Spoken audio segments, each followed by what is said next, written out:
Hello students, आज मैं आपको बताने जा रहा हूँ रेडिएशन। ये हीट ट्रांसफ़र का 4th लेक्चर है।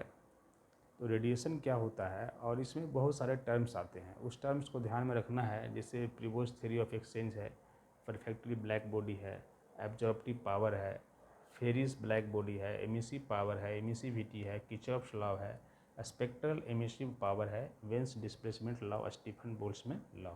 ये सारे टर्म्स का हम स्टडी करेंगे। चलिए देखते हैं फर्स्ट ऑफ ऑल रेडिएशन क्या होता है, रेडिएशन हम किसे कहते हैं। इसके पहले आप लोग जो मैंने वीडियो बनाया है उसको खासकर जो पर्सनली जानते हैं उसको लाइक कीजिए, शेयर कीजिए और सब्सक्राइब कीजिए, है ना। चलिए देखते हैं रेडिएशन क्या होता है।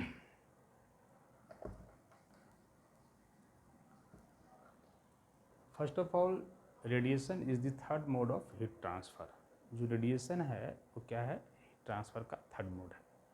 तो इन रेडिएशन में किसी मीडियम का ज़रूरत नहीं होता है। इसके पहले मैंने पहले भी बताया था, जैसे आप जो अर्थ हीट को रिसीव करता है फ्रॉम द सन, तो there is no any medium, वहाँ पे कोई मीडियम का ज़रूरत नहीं पड़ता है ना, due to the electromagnetic wave.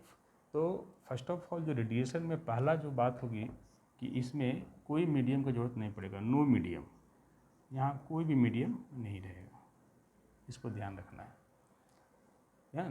तो रेडिएशन में there is no required any medium, यहाँ पे कोई भी मीडियम का ज़रूरत नहीं पड़ता है। दूसरा, ये जो होता है ये क्या है, radiation electromagnetic wave, electromagnetic wave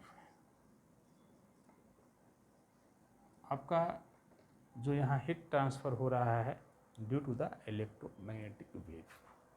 ठीक है। देखिए कोई भी बॉडी है, चाहे वो किसी भी स्टेट में हो, सॉलिड में हो, चाहे लिक्विड में हो, चाहे गैस में हो, तो अगर आपका टेम्परेचर 0 केल्विन से ज़्यादा है, ये ऑब्वियस सी बात है कि कोई भी बॉडी है तो उसका जो टेम्परेचर होगा 0 केल्विन से ज़्यादा होगा, तो वो हमेशा आपका उसमें रेडिएशन होते रहेगा, है ना। रेडिएशन हमेशा होता है, और जो रेडिएशन होता है due to the electromagnetic wave. Electromagnetic wave जैसे मान लीजिए कि ये आपका combination of electric field and the magnetic field है। अगर आपका मान लीजिए कि अगर ये फ्लक्चुएशंस होता है या डिस्टर्बेंस होता है इलेक्ट्रिक फील्ड मैग्नेटिक फील्ड, तो ये इलेक्ट्रोमैग्नेटिक वेव होगा, ये जो प्रोपगेट करेगा, है ना, वो करेगा थर्ड प्रिंसिपल एक्सिस में। जैसे अगर एक्स एक्सिस में आपका इलेक्ट्रिक फील्ड है, वाई में मैग्नेटिक फील्ड है, तो यहाँ पे जो propagation of the electromagnetic wave होगा वो आपका थर्ड प्रिंसिपल एक्सिस में होगा, मतलब जेड डायरेक्शन में होगा। अब इसका देखिए कुछ प्रॉपर्टीज़ भी हैं इलेक्ट्रोमैग्नेटिक वेव का। जिससे लाइट था, लाइट जो आपका जाता है या जो प्रोपगेट करता है वो हमेशा स्ट्रेट लाइन में, है ना। उसी टाइप से जो इलेक्ट्रोमैग्नेटिक वेव होगा, ये भी आपका जो इलेक्ट्रोमैग्नेटिक वेव होगा ये भी प्रोपगेट करेगा स्ट्रेट लाइन। और इसका जो स्पीड होगा, जो इलेक्ट्रोमैग्नेटिक वेव का स्पीड होगा, वो वैक्यूम में स्पीड ऑफ लाइट के बराबर होगा। मतलब इसका जो स्पीड होगा आप बोल सकते हैं c = 3 × 10⁸ मीटर पर सेकेंड। मतलब वैक्यूम में जो इलेक्ट्रोमैग्नेटिक वेव जो प्रोपगेट कर रहा है उसका जो स्पीड होगा वो वेलोसिटी ऑफ लाइट के बराबर होगा। लेकिन अगर हम दूसरे मीडियम में बात कर लें, ये वैक्यूम में आपका है, this is in vacuum, but in other medium इसका जो स्पीड होगा, अदर मीडियम जो वेलोसिटी होगा क्या होगा, c/n होगा। मतलब velocity of light in vacuum divide by the refractive index, where n = refractive index. n क्या है यहाँ पे, रिफ्रैक्टिव इंडेक्स है। दूसरे मीडियम में जो होगा, है ना, तो उसमें जो वेलोसिटी होगा इलेक्ट्रोमैग्नेटिक वेव का वो क्या होगा, c/n होगा, है ना। चलिए, और जो आपका कोई भी है, जिससे मान लीजिए कि जो इमिशन ऑफ यहाँ पे आपका इलेक्ट्रोमैग्नेटिक या वेव या रेडिएशन हो रहा है, ये कैसे हो रहा है, क्योंकि जैसे ही आपका जो due to the charge particles in atom और मोलिक्यूल्स, बॉडी के जो आइटम्स और मोलिक्यूल्स के उसके चार्ज पार्टिकल्स की वजह से क्या होता है कि आपका इलेक्ट्रोमैग्नेटिक वेव प्रोड्यूस होता है, क्योंकि इलेक्ट्रॉन का शिफ्टिंग हमेशा वन ऑर्बिट से अदर ऑर्बिट में होते रहता है। इसकी वजह से क्या होता है, आपका ये इलेक्ट्रोमैग्नेटिक वेव प्रोड्यूस होता है। इसी वजह से आपका रेडिएशन होता है ना।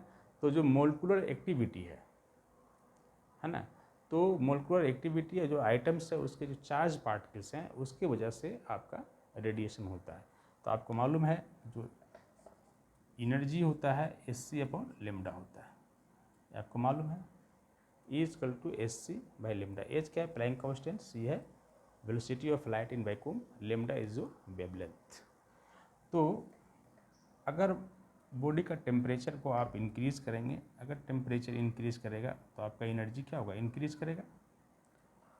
तो अगर एनर्जी इंक्रीज़ करता है किसी बॉडी का, है ना, तो उसमें जो आइटम्स और मोलिक्यूल्स हैं वो क्या करेंगे, वाइब्रेट करेंगे, वाइब्रेशंस होगा।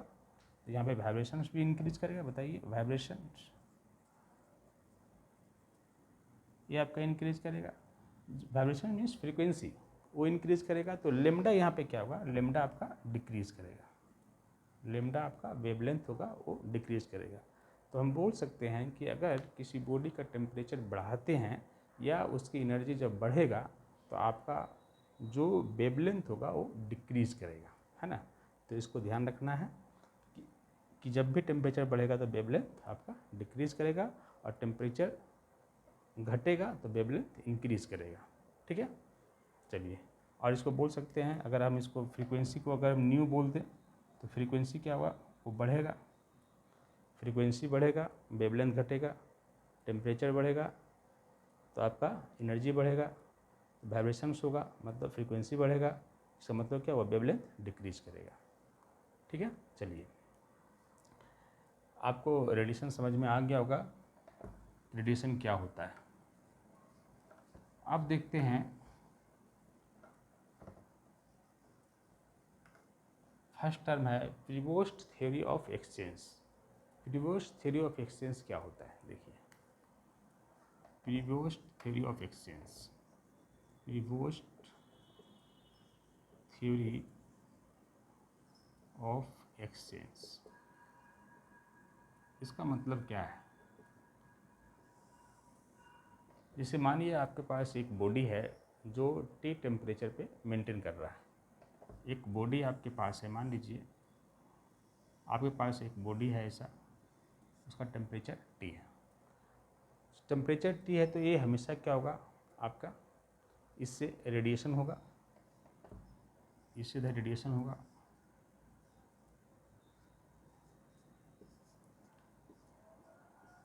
इससे हमेशा क्या होगा, रेडिएशन होगा, रेडिएशन को इमिट करेगा। और इधर आपका सराउंडिंग है जिसका टेम्परेचर हम टीएस बोल रहे हैं, इसका टेम्परेचर क्या टीएस है। तो सराउंडिंग में क्या होगा, आपको वो भी एनर्जी को रेडिएट करेगा। तो इसका जो रेडिएशन जितना इमिट कर रहा है, जो आपका यहाँ जो बॉडी है जितना ये रेडिएशन को इमिट करेगा, है ना। तो अगर मानते हैं कि T is more than T S, अगर बॉडी का टेम्परेचर क्या है, सराउंडिंग के टेम्परेचर से ज़्यादा है, तो यहाँ पे जो आपका रेडिएशन होगा, जो पावर इमिट करेगा बॉडी, वो क्या करेगा, ज़्यादा करेगा कंपेयर टू द किससे, सराउंडिंग से। तो सराउंडिंग भी क्या करेगा, ये तो इमिट करेगा, लेकिन इसका कुछ एनर्जी क्या होगा, इधर फॉल करेगा, इधर फॉल करेगा इस पर। तो कुछ जो है जहाँ पे जो जितना पावर इमिट करेगा सराउंडिंग, उसको कुछ एब्जॉर्ब करेगा बॉडी, है ना। लेकिन जो मैक्सिमम जो इमिट करेगा वो कौन करेगा, आपका बॉडी करेगा। तो मतलब जो पी आउट होगा, जो आपको पावर इनपुट होगा, जो नेट पावर आपको मिलेगा, वो क्या होगा, बॉडी का ज़्यादा होगा, क्योंकि यहाँ पे आपका पावर ज़्यादा इमिट कौन कर रहा है, आपका बॉडी। और कुछ आपका जो सराउंडिंग है, सराउंडिंग का जो ये जितना पावर इमिट कर रहा है उसको एब्जॉर्ब कर रहा है। तो नेट जो पावर आउटपुट हुआ, आप बोल सकते हैं जो पावर जो आउटपुट इमिट होगा, इमिशन, वो क्या होगा, बॉडी का ज़्यादा होगा। अगर इसका ज़्यादा पावर को इमिट कर रहा है, इसका मतलब ये हुआ कि धीरे धीरे बॉडी का टेम्परेचर डिक्रीज़ करेगा और जो सराउंडिंग का टेम्परेचर इंक्रीज़ करेगा। ठीक है ना। जो जितना ज़्यादा रेडिएशन को इमिट करेगा, जितना ज़्यादा इमिशंस होगा, उतना ज़्यादा क्या होगा, उसका टेम्परेचर वो डिक्रीज करेगा। और जो यहाँ पे देखिए जो एटमॉस्फेयर है, एटमॉस्फेयर क्या कर रहा है, बहुत ही कम यहाँ पे पावर को इमिट कर रहा है और इसके कुछ पावर को ये एब्जॉर्ब कर रहा है। तो इसमें क्या होगा कि ये आपका टेम्परेचर को डिक्रीज करेगा और जो सराउंडिंग है उसका टेम्परेचर इंक्रीज करेगा धीरे धीरे, ठीक है। सिमिलरली का दूसरा केस देख लें कि Ts क्या हो, Ts is more than T। अगर मान लेते हैं कि सराउंडिंग का टेम्परेचर क्या हो गया, ज़्यादा हो गया। जब सराउंडिंग का टेम्परेचर ज़्यादा हो जाएगा तो क्या होगा, सराउंडिंग ज़्यादा पावर इमिट करेगा और जो आपका बॉडी है वो कम पावर को इमिट करेगा। जब बॉडी आपका कम पावर को इमिट करेगा, इसका मतलब ये हुआ कि जो सराउंडिंग है, जो आपका सराउंडिंग है, ये Ts अगर यहाँ पे मान लें हम ये Ts, जो Ts है जितना पावर को इमिट कर रहा है, ये क्या कर रहा है, ये पावर को इमिट कर रहा है। तो emission of surrounding is more than the body, body से ज़्यादा होगा। और बॉडी क्या होगा, कम इमिट करेगा, उसको कुछ एब्जॉर्ब करेगा। कौन करेगा एब्जॉर्ब, आपका सराउंडिंग। तो इन सच ए वे दैट कि आपका जो नेट जो यहाँ पे आपका जो पावर होगा वो क्या होगा, नेट पावर जो होगा वो आपका सराउंडिंग का ज़्यादा होगा, क्योंकि सराउंडिंग ज़्यादा पावर को इमिट कर रहा है, क्योंकि सराउंडिंग का टेम्परेचर क्या है, बॉडी से ज़्यादा है। तो ऐसे केस में आपका सराउंडिंग का टेम्परेचर डिक्रीज करेगा। कब, जब Ts is more than T होगा, तब सराउंडिंग क्या होगा, का टेम्परेचर डिक्रीज करेगा और बॉडी का टेम्परेचर इंक्रीज करेगा। तो इसको ध्यान रखना है कि जिसका टेम्परेचर ज़्यादा होगा वो मोर रेडिएशन को, उसको ज़्यादा पावर इमिट करेगा, और जिसका टेम्परेचर कम होगा वो कम पावर को इमिट करेगा। जो नेट पावर होगा वो क्या होगा, जो बॉडी का यहाँ पे देखें T is more than Ts, इसका मतलब हुआ जो नेट वो आउटपुट आपको मिलेगा वो आपका बॉडी का क्या होगा, ज़्यादा होगा नेट पावर। लेकिन इसका टेम्परेचर, बॉडी का टेम्परेचर डिक्रीज करेगा और सराउंडिंग का इंक्रीज करेगा। इसको रिवर्स कर दें, अगर Ts is more than T, तो ऐसे केस में क्या होगा, जो सराउंडिंग होगा उसका टेम्परेचर डिक्रीज करेगा और जो बॉडी होगा उसका टेम्परेचर इंक्रीज करेगा। क्योंकि जो Ts होगा, जो टेम्परेचर ऑफ सराउंडिंग है, इस सराउंडिंग क्या करेगा, ज़्यादा पावर को इमिट करेगा और बॉडी से क्या करेगा, कुछ बॉडी के जो कुछ यहाँ पे रेडिएशन होगा उसको ये ऑब्जर्व करेगा, ठीक है। तो ये इसको बोलते हैं Prevost theory of exchange. I think आपको समझ में आ गया होगा। चलिए, दूसरा है perfectly black body. Perfectly black body किसको बोलते हैं, परफेक्टली ब्लैक बॉडी का मतलब है कि जो कुछ उस पर रे इंसिडेंट हुआ, जो कुछ पावर उस पर इंसिडेंट होगा उस सभी को एब्जॉर्व कर लेगा। मतलब मान लीजिए कि आपके पास एक बॉडी है, इसका टेम्परेचर T है, तो इस पर जो भी पावर इंसिडेंट हो रहा है, जो भी पावर इंसिडेंट हो रहा है, ये सब क्या करेगा, एब्जॉर्व कर लेगा, एब्जॉर्व कर लेगा। मतलब अगर जो भी पावर इंसिडेंट किसी बॉडी पे होता है और वो सभी पावर को क्या करता है, जो इंसिडेंट हो रहा है उस सभी को एब्जॉर्व कर लेता है, तो वैसे बॉडी को हम क्या बोलेंगे, परफेक्टली ब्लैक बॉडी। क्या बोलते हैं, perfectly black body, perfectly black body. इसमें ना तो कोई रिफ्लेक्शन होगा, कुछ भी रिफ्लेक्ट नहीं करेगा, जो भी इंसिडेंट होगा ना तो रिफ्लेक्ट करेगा ना तो ये ट्रांसमिट करेगा, ये सब का सब क्या करेगा, एब्जॉर्व कर लेगा। तो इसको हम बोलेंगे क्या, perfectly black body. This is your hypothetical concept है, ये हाइपोथेटिकल बॉडी है, ठीक है। चलिए, तो ये था आपका परफेक्टली ब्लैक बॉडी। दूसरे उसके बाद है एब्जॉर्प्टिव पावर। एब्जॉर्प्टिव पावर क्या है, देखिए हम देखते हैं एब्जॉर्प्टिव पावर क्या होता है। एब्जॉर्प्टिव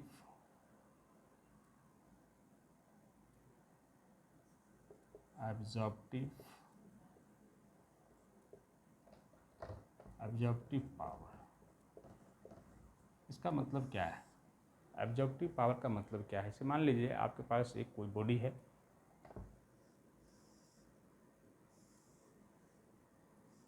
इस पे पावर इंसिडेंट हो रहा है कुछ ऐसा, यहाँ पे पावर इंसिडेंट हो रहा है। पावर यहाँ पे क्या हुआ, जिससे रेडिएशन क्या है, रेडिएशन इज एनर्जी है, तो जो एनर्जी पर यूनिट टाइम है वही क्या हो गया, पावर हो गया। तो पावर जो इंसिडेंट हो रहा है इस पर, है ना, तो यहाँ क्या होगा, इसका कुछ पार्ट जो होगा यहाँ कुछ आपका ये रिफ्लेक्ट करेगा पावर को, ये पावर कुछ रिफ्लेक्ट होगा, बताइए, कुछ ये एब्जॉर्ब करेगा और कुछ क्या होगा, ये ट्रांसमिट करेगा। कुछ पावर यहाँ पे ट्रांसमिट होगा, कुछ यहाँ पावर आपका एब्जॉर्ब होगा। ठीक है, जब किसी बॉडी पे पावर इंसिडेंट हो रहा है, यहाँ पे रेडिएशन हो रहा है, ये रेडिएशन कहाँ से आ रहा है, बाहर से आ रहा है। बहुत सारे बॉडी हैं वहाँ से रेडिएशन आ रहा हो रहा, सारे जो भी एटमॉस्फेयर में या सराउंडिंग में बॉडी है वो क्या है, सारे बॉडी क्या होते हैं, वो रेडिएशन उसमें होते रहता है। तो जो बाहर से रेडिएशंस हो रहे हैं वो पर यूनिट टाइम जो फॉल हो रहा है इस बॉडी पे, किसको बोल रहे हैं, power, P incident. P incident है, तो जो पावर इंसिडेंट हो रहा है उसमें कुछ पावर क्या होगा, यहाँ से ये रिफ्लेक्ट करेगा, कुछ एब्जॉर्ब होगा और कुछ ट्रांसमिट करेगा। ये पी है, कुछ ये ऑब्जर्व करेगा। तो आप बोल सकते हैं P incident is equal to P reflect, P absorb plus P transmit, बोल सकते हैं कि जो पावर इंसिडेंट हो रहा है वही क्या हो रहा है, रिफ्लेक्ट हो रहा है, उसी का कुछ पार्ट एब्जॉर्ब कर रहे हैं, कुछ पार्ट आपका ट्रांसमिट कर रहा है। अगर हम दोनों साइड्स पे P I equal to P R plus P A plus P T, अगर पी आई से डिवाइड कर दें तो क्या होगा, 1 पी आर बटे में पी आई प्लस पी ए बटे में P I plus P T बटे में पी आई, ये होगा। और ये जो पी ए बटे में पी आई है इसी को बोलते हैं एब्जॉर्प्टिव पावर, एब्जॉर्प्टिव पावर, जिसको हम ए बोलते हैं। तो यहाँ जो ए बराबर हो गया पी ए बटे में पी आई, सो बोलेंगे क्या, एब्जॉर्प्टिव पावर, पी ए बटे में पी आई। और अगर ए का वैल्यू 1 हो गया, इसका मतलब क्या हुआ, वो कम्प्लीटली परफेक्ट, कम्प्लीटली क्या हो गया, परफेक्ट ब्लैक बॉडी हो गया। तो अगर यहाँ पे इसे, इसको हम बोलते हैं ए आर बोलेंगे, इसको is equal to R plus A plus T is equal to 1, ये आपका हुआ। आप पी आर बटे में पी आई को आर बोला, पी ए बटे में पी आई को ए बोला, P T upon P I को टी बोला, is equal to how much, 1। तो अगर आपका एब्जॉर्प्टिव पावर ए का वैल्यू 1 हो जाएगा तो ऐसे केस में जो बॉडी होगा उसको क्या बोलेंगे, परफेक्टली ब्लैक बॉडी बोलते हैं, ठीक है ना। और बाकी जो होगा क्या होगा, आर का वैल्यू 0 हो जाएगा, टी का वैल्यू 0 हो जाएगा। कैसे, इसी को हम जो है एब्जॉर्प्टिव पावर को ही एब्जॉर्प्टिविटी भी बोलते हैं, ठीक है ना। तो एब्जॉर्प्टिव पावर यहाँ जो ए हुआ, अगर वो 1 हो गया तो आपका हो गया परफेक्टली ब्लैक बॉडी। और यहाँ पे आर का वैल्यू क्या हो जाएगा, if A equal to 1 and R equal to 0, T equal to 0, तो क्या होगा, परफेक्टली ब्लैक बॉडी हो जाएगा, बताइए। उसी टाइप से अगर आप ऐसा बोल सकते हैं कि अगर आपका ये जो है पी टी अपॉन में पी आई है ना, इसका वैल्यू क्या बोला हमने, टी बोला है। अगर टी इक्वल टू 1 हो जाए और आपका आर 0 हो जाए, ए 0 हो जाए, तो इसको आप क्या बोलेंगे कि आपका जो भी यहाँ पे इंसिडेंट रे था, है ना, वो सबका सब क्या हो गया, वो ट्रांसमिट कर गया, ठीक है ना। वो क्या होगा, ट्रांसपेरेंट बॉडी हो जाएगा। इसको बोल सकते हैं आप ट्रांसपेरेंट बॉडी, ट्रांसपेरेंट बॉडी, है ना, क्योंकि जो कुछ इस पे इंसिडेंट हो रहा था वो सबका सब ट्रांसमिट कर गया, तो इसको बोल सकते हैं आप ट्रांसपेरेंट बॉडी।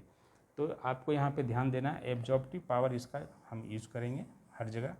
तो इसका यूनिट क्या होगा और डायमेंशन क्या होगा, तो देखिए ये जो अगर ए इजकल टू है पी ए अपॉन पी आई, तो ये क्या होगा, यूनिट लेस होगा, डायमेंशन लेस होगा, क्योंकि दोनों का क्या है, रेशियो है ना।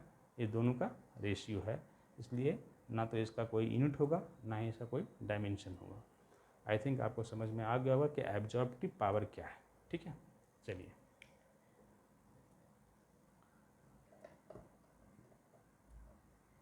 इसके बाद हम देखते हैं फेरिस ब्लैक बॉडी क्या होता है। Ferry's black body, Ferry's black body क्या होता है, देखिए फेरिस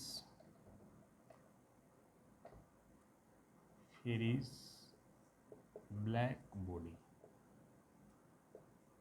फेरिस ब्लैक बॉडी क्या होगा।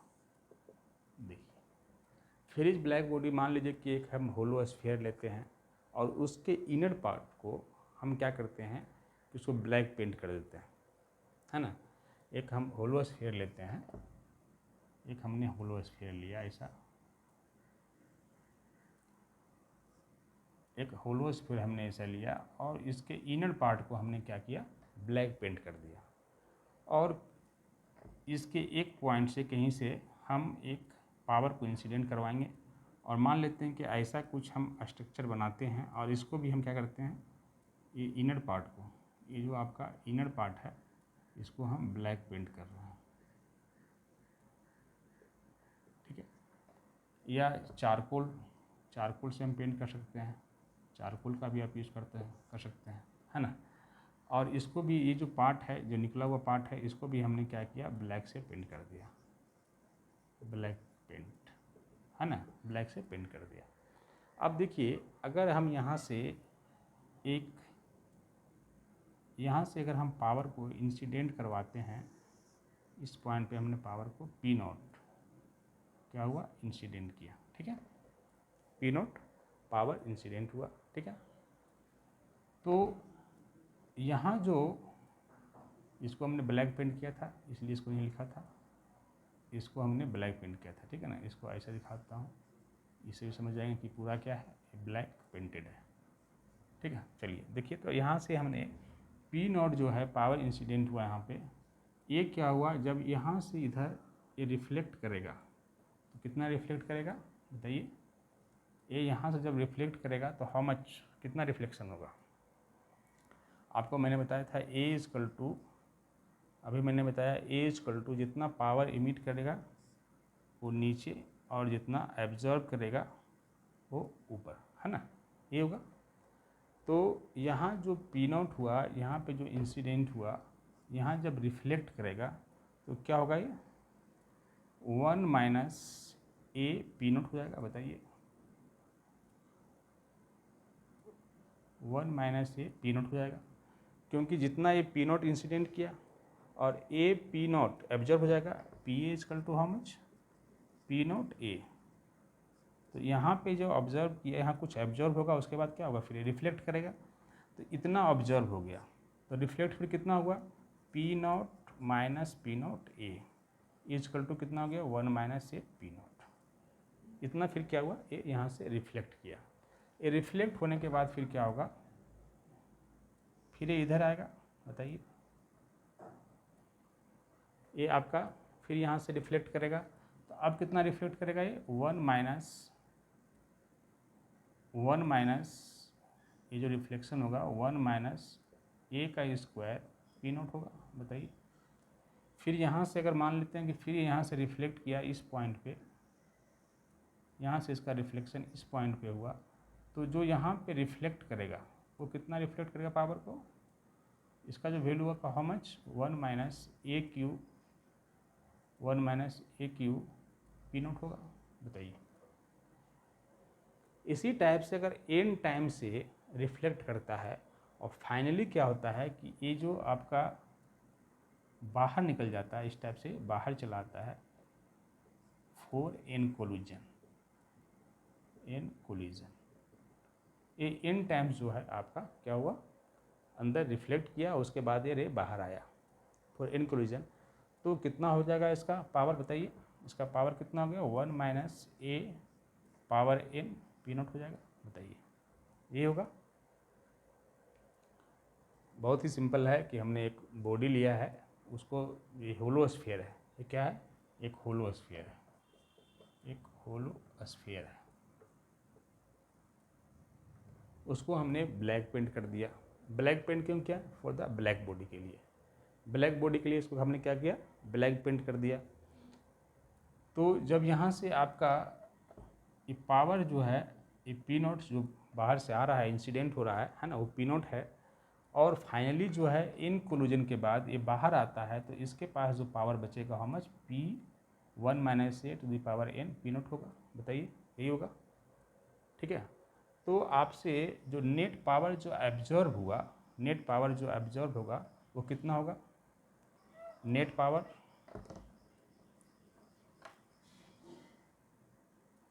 पावर हो गया absorb equal to how much? P not minus 1 minus A power N P nought, मतलब कितना हो गया? पी नॉट बाहर लेंगे 1 है ना, माइनस पी नॉट बाहर लेंगे तो होगा 1 माइनस ए पावर एन, यही हो जाएगा। बताइए इतना क्या हुआ कि ए आपका एब्जॉर्ब किया। तो जो पी इफेक्टिव होगा, पी इफेक्टिव, यहाँ जो पी इफेक्टिव होगा, पी इफेक्टिव वो क्या होगा? पी नॉट और कितना ये नेट में एब्जॉर्ब किया, नेट जितना ये एब्जॉर्ब किया, बताइए यही होगा। तो इसका वैल्यू कितना हो जाएगा? पी ए का वैल्यू देखिए ऊपर, जो नेट ऑब्जर्व किया कितना था? P nought 1 minus power N divide by P not. तो जो ए पी इफेक्टिव हुआ उसका वैल्यू हो गया 1 माइनस ए पावर एन, ठीक है ना। तो यहाँ पे जो पावर जो हुआ इफेक्टिव पावर, उसका वैल्यू क्या मिला? 1 minus A to the power N, यही क्या होगा? P effective. मतलब यहाँ जो पी इफेक्टिव का वैल्यू आ गया, पी इफेक्टिव का जो वैल्यू आ गया वो आ गया 1 minus A to the power N, ठीक है। यही है Ferry's black body concept. Ferry's black body concept ये है कि यहाँ पे पी नॉट जो है आपका पावर जो है इंसिडेंट किया, उसके बाद क्या हुआ? ये रिफ्लेक्ट किया अंदर ही, फिर यहाँ से यहाँ रिफ्लेक्ट किया, फिर इधर से रिफ्लेक्ट किया। तो जो जितना रिफ्लेक्ट करेगा, तो हर केस में मान लीजिए कि पहले यहाँ से यहाँ इंसिडेंट किया, तो यहाँ जब रिफ्लेक्ट करेगा तो यहाँ पे ऑब्जर्व करेगा, कुछ ऑब्जर्व होने के बाद रिफ्लेक्ट करेगा, हाउ मच? यहाँ से रिफ्लेक्ट करेगा 1 minus A into P not. फिर यहाँ से जब रिफ्लेक्ट करेगा तो हाउ मच? 1 माइनस ए का स्क्वायर पी नॉट। फिर यहाँ से रिफ्लेक्ट करेगा तो 1 minus A to the power Q P naught, ठीक है। फाइनली जो कम्स आएगा आफ्टर द एन कोलिजन्स, जो पावर होगा क्या होगा? वो 1 minus A to the power N P not होगा, ठीक है। तो नेट पावर कितना हो जाएगा? जितना आपका ऑब्जर्व किया गया है, तो P not minus 1 minus A to the power N P naught बाहर लेंगे तो आपको ये बचेगा P effective P A divide by P not. तो आप इसको वैल्यू पुट कर दिए यहाँ से नेट पावर का, तो आपको क्या मिल जाएगा? 1 minus A to the power N. चलिए ठीक है। नेक्स्ट है आपका इमिसिव पावर। देखते हैं इमिसिव पावर क्या होता है।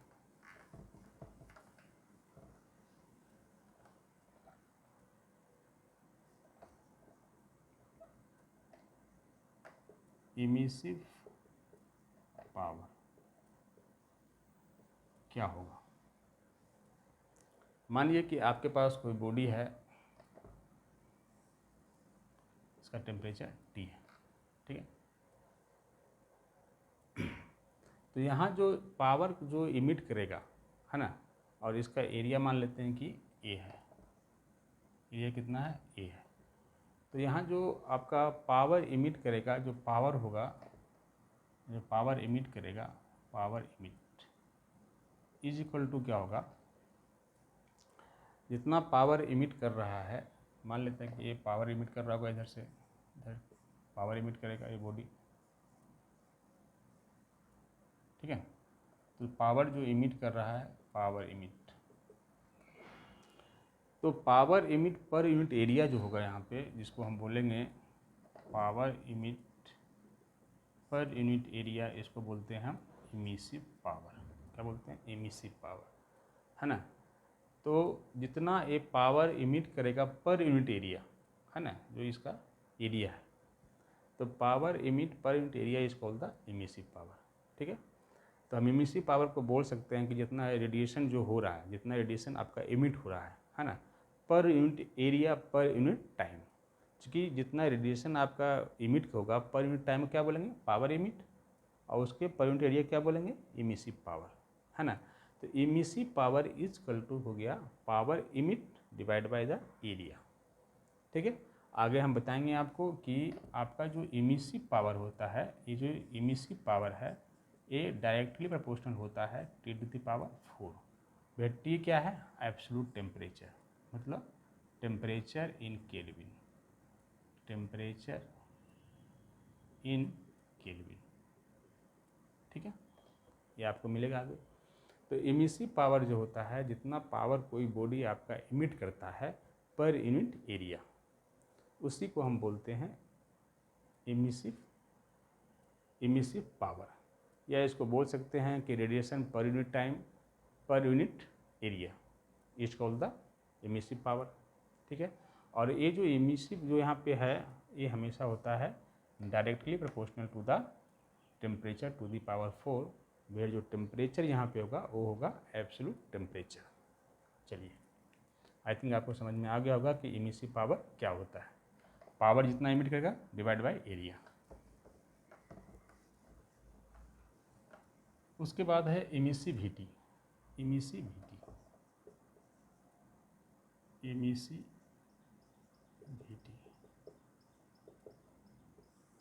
जिसको हम ई से डिनोट कर रहे हैं, emissivity.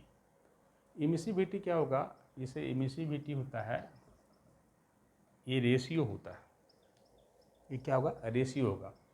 Emissivity is the ratio of the emissive power of any body at temperature T and the emissive power of perfectly black body at temperature T। मतलब कि टेम्परेचर T पे मान लेते हैं कि आपके पास दो बॉडी है, एक बॉडी आपका ये है जिसका टेम्परेचर T है, ठीक है, और इसका इमिसिव पावर क्या है, E है। दूसरा जो बॉडी है ये आपका, ये भी क्या, इसका टेम्परेचर T है, ये क्या है, परफेक्टली ब्लैक बॉडी है। क्या है, परफेक्टली ब्लैक बॉडी है, ये आपका परफेक्टली ब्लैक बॉडी है ना। इसको हम शॉर्ट फॉर्म लिख देते हैं PBB, है ना, परफेक्टली ब्लैक बॉडी है। ये जो इसका जो इमिसिव पावर है इस बॉडी का, वो क्या है, E नोट है। क्या है, E नोट है। ठीक है, तो emissivity is the ratio of the emissive power of any body at temperature T to the emissive power of the black body at temperature T, है ना। तो जो इमिसिविटी होगा, इसको E से डिनोट करते हैं, वो होगा, बोल सकते हैं emissive power of body at temperature T divide by emissive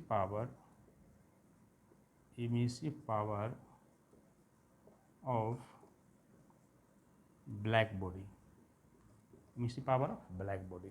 ठीक है, तो यहाँ पे जो E का वैल्यू हो गया वो मिल गया E/E नॉट। ये हो जाएगा, बताइए, ये हो गया E=E/E नॉट। जो इमिसिव पावर ऑफ बॉडी होगा एट टेम्परेचर T, देखिए दोनों के लिए टेम्परेचर सेम टेम्परेचर की बात होगा, सेम टेम्परेचर पे जो इमिसिव पावर होगा किसी बॉडी का, है ना, divide by the emissive power of black body, उसी को हम क्या बोलेंगे, इमिसिविटी। ये जो इमिसिविटी है वो लाई करता है, this emissivity lie between the 0 to 1। कहाँ से ये लाई करता है, 0 से 1 तक। कहाँ से कहाँ तक, 0 से लेकर 1 तक ये लाई करेगा। से इमिसिविटी होगा फॉर ब्लैक बॉडी के लिए 1 हो जाएगा।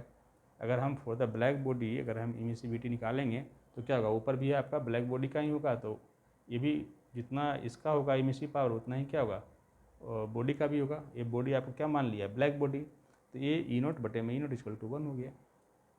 तो emissivity for the black body के लिए तो 1 हो जाएगा, और जो दूसरा जैसे मान लो ग्रे बॉडी, एक ग्रे बॉडी भी होता है, तो उसका जो इमिसिविटी लाई करेगा 0 से 1 के बीच लाई करेगा, ठीक है ना। कभी पूछ देता है कि इमिसिविटी का मतलब ग्रे बॉडी, तो वो क्या होगा 0 से 1 के बीच लाई करेगा।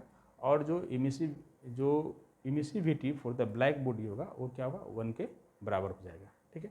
आप निकाल सकते हैं, अगर आपको emissivity for the black body यहाँ निकालना है तो emissive power of black body ऊपर भी क्या होगा इमिसिव पावर ब्लैक बॉडी, है ना। तो आप बोल सकते हैं कि emissivity for the black body is equal to 1। तो ये लाई करता है 0 से 1 के बीच में। चलिए ठीक है, ये आपको समझ में आ गया होगा एमिसिविटी क्या होता है। चलिए नेक्स्ट चलते हैं हम।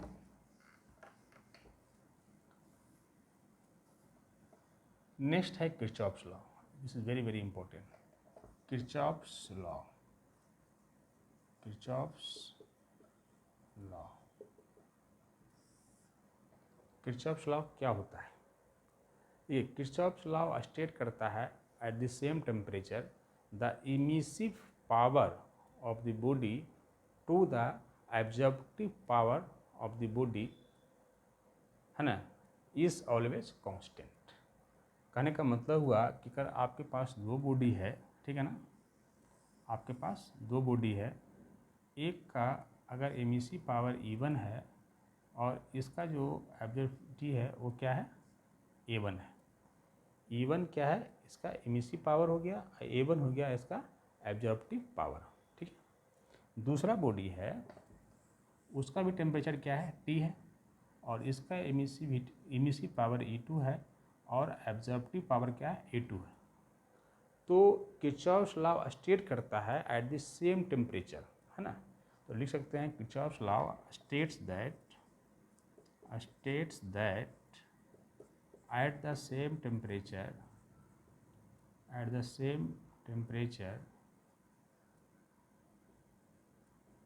the emissive power to the absorptive power is always constant,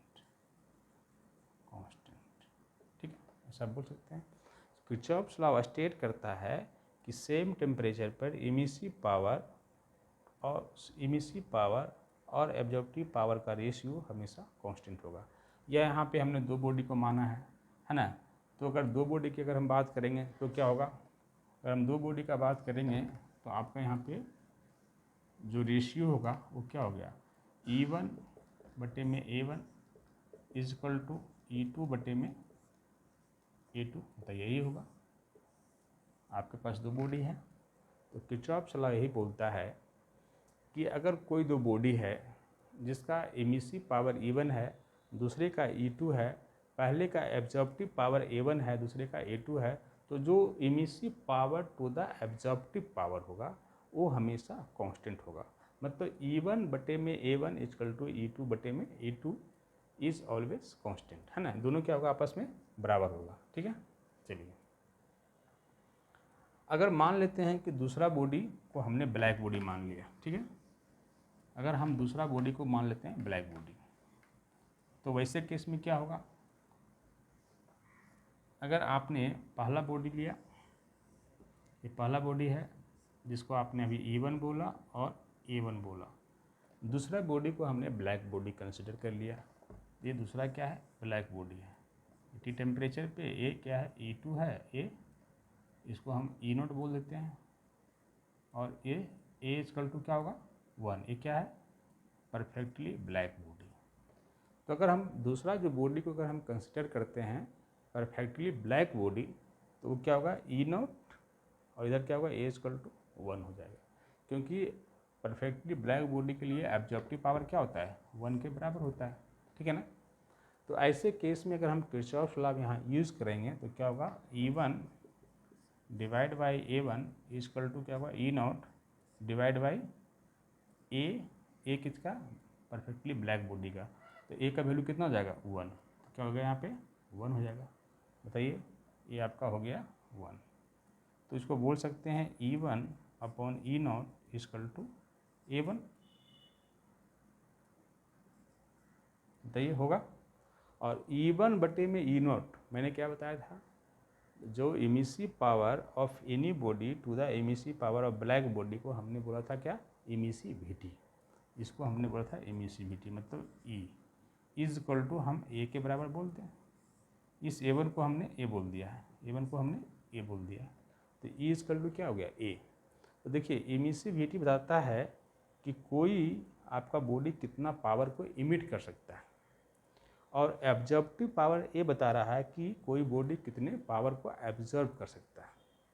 तो हम यहाँ से बोल सकते हैं कि a good emitter is a good absorber. यहाँ से देखिए एक क्लियर हो रहा है, ई क्या है आपका, एक E is the emissivity. Emissivity ये शो करता है कि ब्लैक बॉडी के रेस्पेक्ट में कोई बॉडी कितना पावर को इमिट करता है, और ये क्या है यहाँ पे, एब्जॉर्प्टिव पावर है। एब्जॉर्प्टिव पावर ये बताता है कि जितना उस पर रेडिएशन हो रहा है तो वो कितना पार्ट उस रेडिएशन को एब्जॉर्ब करने का कैपेसिटी है, कितना वो एब्जॉर्ब कर सकता है। तो हम बोल सकते हैं कि a good emitter is a good absorber. तो आप लिख लीजिए, good emitter is a good absorber. दूसरा, bad emitter is a bad absorber. अब यहाँ ये बात है कि जो गुड एब्जॉर्बर कौन सा होगा, ब्लैक बॉडी होगा, क्योंकि ब्लैक बॉडी गुड इमिटर भी होता है। तो यहाँ पे कंफ्यूज नहीं कीजिएगा, क्योंकि अगर ब्लैक बॉडी है वो आपका गुड एब्जॉर्बर है, गुड एब्जॉर्बर है। देखिए उसमें जो रिफ्लेक्शन नहीं होगा, उसमें आपका ट्रांसमिशन नहीं होगा, वो कुछ भी आपका, अगर कोई बॉडी ब्लैक बॉडी है तो उसके में रिफ्लेक्शन क्या होगा, जीरो। उसमें जो ट्रांसमिट करेगा वो भी जीरो होगा, ट्रांसमिशन भी जीरो होगा। लेकिन वो इमिट करेगा, क्योंकि एक ब्लैक बॉडी है, तो कोई भी ब्लैक बॉडी है या कोई भी बॉडी हो, वो तो हमेशा उसमें तो रेडिएशन होगा ही, तो वो हमेशा क्या होगा। और जैसे ही उसको ये जो ब्लैक बॉडी है, ब्लैक बॉडी जो होगा ये हमेशा इसमें इमीटर, ये हमेशा जो होगा ये गुड इमीटर होगा। मतलब जो ब्लैक बॉडी होता है वो, यहाँ से देखिए, जो ब्लैक बॉडी होगा वो क्या होगा, गुड इमीटर भी होगा। तो कहने का मतलब ये हुआ कि जो गुड इमीटर है वो गुड एब्जॉर्बर भी है। तो यह बोल सकते हैं जो गुड एब्जॉर्बर है वो गुड इमीटर भी है ना। क्योंकि ये जो परफेक्टली ब्लैक बॉडी होता है वो रिफ्लेक्ट नहीं करेगा और ना ही वो ट्रांसमिट करेगा, लेकिन वो इमिट तो करेगा, है ना। इसलिए कोई भी अगर आपके पास ब्लैक बॉडी है वो क्या, वो हमेशा इमिट करेगा, है ना। वो रिफ्लेक्ट नहीं करेगा, ट्रांसमिट नहीं करेगा, वो सभी जो भी उस पर इंसिडेंट होगा सबको एब्जर्व कर लेगा, लेकिन वो इमिट करेगा। तो हम बोल सकते हैं कि a good emitter is a good absorber, and black body आपका क्या है, गुड इमिटर है और वो गुड एब्जॉर्बर भी होगा, है ना। तो इससे आपको मालूम चलता है E equal to A, Kirchhoff's law से यहाँ से ये भी मालूम चलता है कि एट द कांस्टेंट टेम्परेचर, यहाँ से भी आप डिफाइन कर सकते हैं किरचॉफ्स लॉ को, at the constant temperature the emissivity is equal to the absorptive power, है ना। ठीक है, आई थिंक आपको समझ में आ गया होगा। अब देखते हैं स्पेक्ट्रल इमिसिव पावर क्या होता है। स्पेक्ट्रल इमिसिव पावर,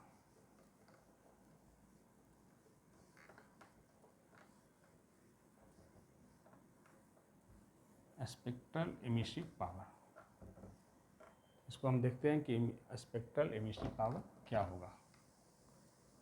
ये होगा स्पेक्ट्रल इमिसिव पावर।